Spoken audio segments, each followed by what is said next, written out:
কোনো রকম সবজি ছাড়াই আবারও নিয়ে চলে এলাম একটা চাউমিনের রেসিপি। এখানে কিন্তু কোনো সবজি দিইনি, শুধুমাত্র পেঁয়াজ, কাঁচা লঙ্কা আর ডিম দিয়ে কিন্তু চাউমিনটা বানিয়ে নিলাম। তো চলো এবার শুরু করা যাক। সকাল সকাল ঘুম থেকে উঠে রোজকার মতো একই ডিউটি, ভাতটা বসিয়ে দিলাম। ভাতটা বসিয়ে দিয়ে এবার চাউমিনের জন্য আমি পেঁয়াজ লঙ্কা কেটে নিলাম। তো দেখো, এখানে শুধু নিয়েছি 2 প্যাকেট চাউমিন, 2টো ডিম, পেঁয়াজ কুচি, লঙ্কা কুচি। এটা দিয়েই কিন্তু আজকের টিফিনের চাউমিনটা আমি তৈরি করে নেব। তো কড়াইতে দেখো জল দিয়ে দিয়েছি। জলটাতে এবার আমি কিছুটা পরিমাণে নুন আর এর মধ্যে সর্ষের তেল দিয়ে দিলাম, যাতে চাউমিনগুলো একটার সঙ্গে গায়ে গায়ে না লেগে যায়। তো তারপর 2 প্যাকেট চাউমিনই আমি এর মধ্যে দিয়ে দিলাম, দিয়ে ভালো করে সেদ্ধ করে নিলাম। দিয়ে এবার নামিয়ে নেব।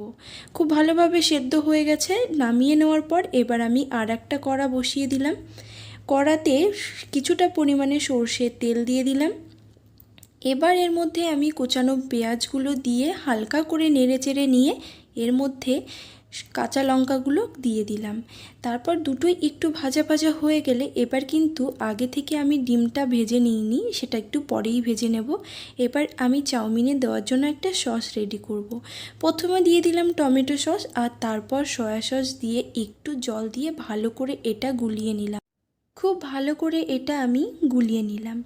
চলো এবার চাউমিনের জায়গায় চলে যাওয়া যাক।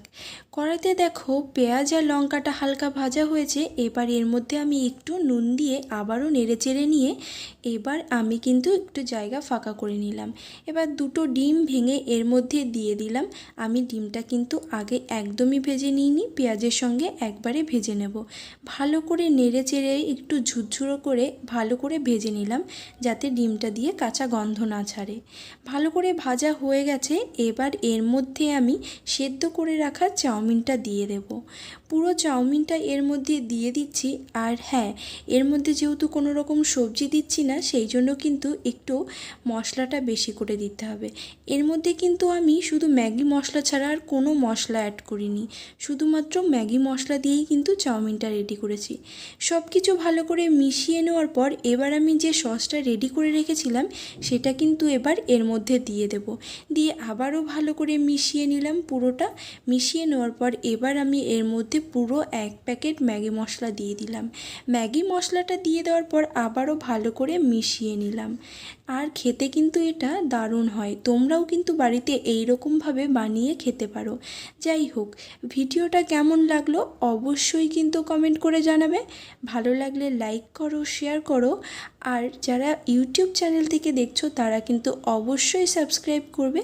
আর যারা ফেসবুক পেজ থেকে দেখছো তারা অবশ্যই পেজটাকে ফলো করে দেবে। টাটা, চলে আসবো আবারও এরকম একটা সিম্পল রেসিপি নিয়ে।